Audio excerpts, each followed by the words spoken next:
தமிழ்நாட்டு தமிழர்கள் முதல் உலகத் தமிழர்கள் வரை அனைவருக்கும் அன்பு வணக்கம்.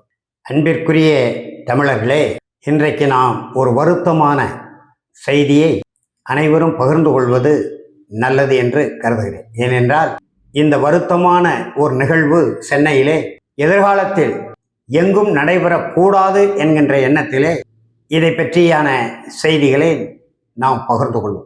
இந்திய வான்படையின் வியத்தகு நிகழ்ச்சிகள் வானத்திலே நடத்தி காட்டுகிறோம், நாட்டு மக்கள் அனைவரும் வருக கண்டு களிக்க என்று பொதுவான அழைப்பு விடுக்கப்பட்டது. சென்னை மெரினா கடற்கரை. தமிழ்நாட்டின் மாண்புமிகு முதலமைச்சர் மு.க. ஸ்டாலின் அவருடைய குடும்பத்தாருடன், அதேபோல மாண்புமிகு தமிழ்நாட்டின் துணை முதலமைச்சர் உதயநிதி ஸ்டாலின் அவருடைய குடும்பத்தாருடன், அமைச்சரவை சகாக்களுடன், உயர் அதிகாரிகள் பலருடன், ஒதுக்கப்பட்ட அல்லது தனித்து அவர்களுக்கென்று அநியமாக்கப்பட்ட அந்த இடத்திலே சொகுசு இருக்கைகளில் இருந்து அவர்கள் கண்டு களித்து மகிழ்ந்தார்கள். ஆனால் நாட்டு மக்கள் 5 பேர் அந்த இடத்திலே பரிதாபமாக உயிர் இழந்திருக்கிறார்கள். எல்லா வகையிலையும் இந்தியாவிற்கே நாங்கள் வழிகாட்டுகிறோம், இந்தியாவில் தலை சிறந்த மாநிலமாக தமிழ்நாடு இருக்கிறது, திராவிட மாடல் ஆட்சி, அப்படிப்பட்ட ஒரு நற்பெயரை இந்திய துணைக்கண்டத்திலே திமுக அரசு எடுத்திருக்கிறது என்று வாய்கிலேயே பேசுகிறார்கள். முதலமைச்சர் பேசுகிறார், துணை முதலமைச்சர் பேசுகிறார், அமைச்சர் பெருமக்கள் பேசுகிறார்கள். நாங்கள் கேட்கிறோம், இதே போன்று ஒரு பெருங்கூட்டம், இதிலே ஊடகங்கள் 15 லட்சம் மக்கள் கூடினார்கள் என்று செய்திகளை வெளியிடுகிறார்கள். ஆனால் 20-25 லட்சம் மக்கள் கூடினார்கள் ஏறுதழுவல் போட்டிக்காக. நம்முடைய தமிழ்நாட்டு மக்களின் பாரம்பரிய ஏறு தழுவுதல், அதாவது சல்லிக்கட்டு, தைத்திங்களிலே நடைபெற வேண்டிய சல்லிக்கட்டுக்கு சில சல்லித்தனமான அமைப்புகள் இந்திய ஒன்றிய அரசிடம் கோரிக்கை வைத்து உச்சநீதிமன்றம் வரை சென்று தடை விதித்ததை எதிர்த்து ஏறுதழுவுதல் விளையாட்டு எங்கள் பிறப்போடு இணைந்தது. காளை மாடுகளை நாங்கள் அவிழ்த்துவிட்டு அதோடு கட்டி புரண்டு சண்டையிட்டு விளையாடுவது எங்களுடைய பாரம்பரிய வீரத்திற்கு எடுத்துக்காட்டு. விடுவோமா இந்த விளையாட்டை, இழப்போமா இந்த விளையாட்டை என்று பல லட்சம் மக்கள் இதே மெரினா கடற்கரையில் கூடினார்களா இல்லையா?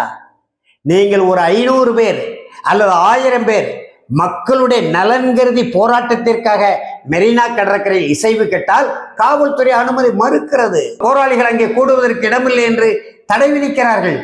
ஆனால் சல்லிக்கட்டு போராட்டம், ஏறுதழுவுதல் போராட்டத்திலே லட்சக்கணக்கான மக்கள் கூடினார்கள். தொண்டு நிறுவனங்கள், நம்முடைய திரைப்பட நடிகர்கள், நம்முடைய அரசியல் கட்சிகள், தமிழ் தேசிய இயக்கங்கள், தமிழர் நல கட்சிகள் எல்லோரும் அவர்களுக்கு குடிதண்ணி கொடுத்தார்கள், உணவு கொடுத்தார்கள், தேவையான அனைத்து அடிப்படை விஷயங்களும் செய்து கொடுத்தார்கள். ஆனால் இந்த திராவிட மாடல் அரசு என்ன செய்து கொண்டிருக்கிறது?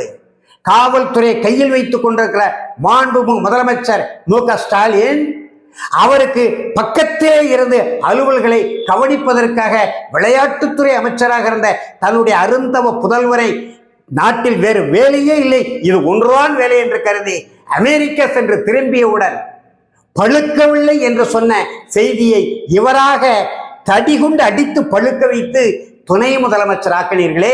அவர் துணை முதலமைச்சர் பொறுப்பேற்ற 7 நாட்களுக்குள் 5 பேரை பலி கொடுத்திருக்கிறீர்கள். நியாயம்தானா என்று நாங்கள் கேட்கிறோம்.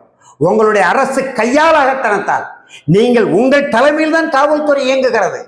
மாண்புமிகு முதலமைச்சர் தலைமையிலான காவல்துறை ஏன் தேவையான முன்னெச்சரிக்கை நடவடிக்கை எடுக்கவில்லை? ஏன் மக்களுக்கு தேவையான குடிநீரை கூட உங்களுக்கு வழங்க முடியலை?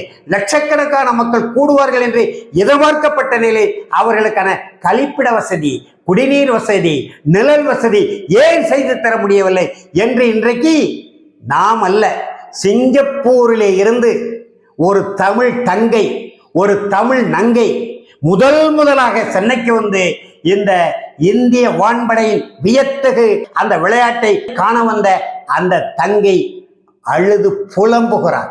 ஏனென்றால் ஒரு சின்னஞ்சிறிய நாடு, குட்டி நாடு சிங்கப்பூர். நானே அந்த நாட்டிற்கு போயிட்டு வந்திருக்கேன் 2023ஆம் ஆண்டு. தெருக்களில் பார்த்தால் அவ்வளவு தூய்மையாக இருக்கும். சாலைகளில் வாகனங்கள் அப்படி ஒழுங்காக செல்லும். நடைமேடையிலே மக்கள் அவ்வளவு அழகாக நடந்து செல்வார்கள்.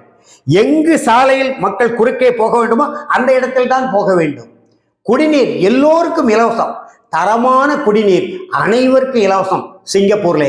தரமான மருத்துவம் அனைவருக்கும் இலவசம். தரமான கல்வி அனைவருக்கும் இலவசம் அவரவர் தாய்மொழியிலே. சிங்கப்பூரிலே தமிழ் ஆட்சி மொழியாக உள்ள ஒரு சின்னஞ்சிறிய நாடு, குட்டி நாடு, எல்லா வகையிலையும் மிகப்பெரிய துறைமுகத்தை வைத்திருக்கக்கூடிய நாடு சிங்கப்பூர். சுற்றுலா பயணிகளுக்கு தேவையான எல்லா அடிப்படை வசதிகளையும் மிக அழகாக நேர்த்தியாக செய்து கொடுக்கப்பட்ட அந்த நாட்டில் இருந்து மிகப்பெரிய நாடு தமிழ் தேசம், தமிழ்நாடு தன்னுடைய தாயகத்துக்கு சென்று இந்திய வான்படையின் அந்த வியத்தகு நிகழ்ச்சிகளை கண்டு களிக்கலாம் என்று வந்த அந்த தமிழ் தங்கை அழுது புலம்பி இருக்கிறார். இன்றைக்கு எல்லா சமூக வலைதளங்களிலும் அந்த தமிழ் பெண்ணுடைய அந்த சோக குரல், அந்த துன்பக் குரல், அந்த துயர குரல், இந்த திராவிட மாடலை உலகத்துக்கு அம்பலப்படுத்துகிற அந்த குரல் தான் ஓடிக்கொண்டு. சிங்கப்பூரிலிருந்து வந்த ஒரு தமிழ் பெண் உங்களுடைய அரசை பற்றி, அதாவது திராவிட மாடல் அரசை பற்றி, மக்களை பாதுகாக்கக்கூடிய அரசை பற்றி, சமூக நீதிக்கான அரசை பற்றி இன்றைக்கு உலகம் முழுவதும் அந்த சிங்கப்பூர் தமிழ் தங்கை பேசிய பேச்சு தமிழகத்தை வெட்டி தலைகுனிய வைக்கிறது. ஒட்டுமொத்த தமிழர்களுக்கும் அவமானத்தை தேடித்தரக்கூடிய அரசாக இந்த திராவிட அரசு இருக்கிறது. காரணம் என்ன? ஒரு பச்சை தமிழன், ஒரு மண்ணின் மைந்தன் இந்த நாட்டின் முதலமைச்சராக இருக்க முடியவில்லை. பெருந்தலைவர் காமராஜர் ஏறக்குறை 10 ஆண்டுகள் இந்த நாட்டின் தலைவராக இருந்தார், முதலமைச்சராக இருந்தார். இது போன்ற ஒரு நிகழ்வு நாம் கேள்விப்பட்டதுண்டா? அவருடைய காலத்திலே சமூக சிக்கல்கள் இருந்தது, மிகப்பெரிய கலவரங்கள் நடந்தது. எவ்வளவு சாதுரியமாக அதை கையாண்டு தன் தலைமையின் கீழ் இருந்த காவல்துறையை பயன்படுத்தி எந்த அளவுக்கு மக்களை பாதுகாக்க முடியுமோ அந்த அளவுக்கு மக்களை பாதுகாத்த வரலாறு படைத்த தமிழ்நாட்டில் இத்தகைய சோக நிகழ்ச்சி ஒட்டுமொத்த தமிழர்களுக்கும் உலகளாவிய அளவில் தலைகுனைவை ஏற்படுத்தியிருக்கு. இவ்வளவு அமளி துமளிகளுக்கு இடையிலே 5 பேர் உயிரிழந்த பிறகும் கூட நம்முடைய மக்கள் நலவாழ்வுத்துறை அமைச்சர் நம்ம சென்னையில் இருந்து சொல்லுகிறார், எல்லா வசதிகளையும் மா சுப்பிரமணியம் எல்லா வசதிகளையும் நாங்கள் செய்து கொடுத்துருக்கிறோம். அப்புறம் எப்படி உயிரிழப்பு ஏற்பட்டது? அங்கே மீட்பு படையா இல்லை. குறைந்தது அங்கே இருக்கக்கூடிய மக்கள் கூட்டத்தில் 1000 பேருக்கு ஒரு 2 அல்லது 3 மீட்பு படையினரை ஏன் நீங்க உள்ள அனுப்பல? தீயணைப்பு துறையினர் ஏன் உள்ள போகல? பொதுமக்கள் தானே தூக்கி இருக்கிறார்கள். மயங்கி விழுந்தவர்களை பொதுமக்கள் தான் தூக்கி தண்ணீரை தெளித்து அவர்கள் தான் தூக்கி சுமந்து கொண்டு காவல்துறையிடம் ஒப்படைத்திருக்கிறார்கள். அரசினுடைய அதிகாரிகள் என்ன செய்ய? மக்கள் நலவாழ்வுத்துறை, தீயணைப்புத்துறை, காவல்துறை, மீட்பு படையே இல்லையா? ஏன் நீங்க மீட்பு படை வைக்கவில்லை? அருணா ஜெகதீசன் ஆணையத்தை அரசு வாங்கி இருக்கிறது. அதில் நானே குறிப்பிட்டு இருக்கிறேன், பெருவாரியான மக்கள் கூடுகிற இடத்தில் கலவரங்கள் ஏற்படக்கூடிய நிலை உருவானால் அல்லது மக்கள் உயிர் இழப்புக்கு ஆளாகக்கூடிய ஒரு நெருக்கடியான சூழ்நிலை உருவானால் அங்கே ஒரு மீட்பு படை, அந்த படை எப்படி இருக்க வேண்டும் என்கின்ற புள்ளி விளக்கத்தோடு நானே அருணா ஜெகதீசன் ஆணையத்தில் தூத்துக்குடி ஸ்டெர்லைட் துப்பாக்கி சூடு தொடர்பான விசாரணை ஆணையமான அருணா ஜெகதீசன் ஆணையத்தில் நானே அறிக்கை கொடுத்திருக்கிறேன். அதை அரசு படித்ததா? மக்கள் நலவாழ்வுத்துறை அமைச்சர் மா சுப்பிரமணியம் படித்தாரா? இன்றைக்கு திராவிட முன்னேற்ற கழகத்தின் முதன்மை தலைவர்களில் ஒருவராக இருக்கக்கூடிய தூத்துக்குடி நாடாளுமன்ற உறுப்பினர் கனிமொழி அவர்களே சொல்லியிருக்கிறார்களே, பெருவாரியான கூட்டம் கூட்டுவதை தவிர்க்க வேண்டும் என்று திராவிட முன்னேற்ற கழகத்திலிருந்து ஒரு விமர்சன குரலாக கனிமொழி குரல் வந்திருக்கிறதே. எனவே எண்ணி பார்க்க வேண்டும்.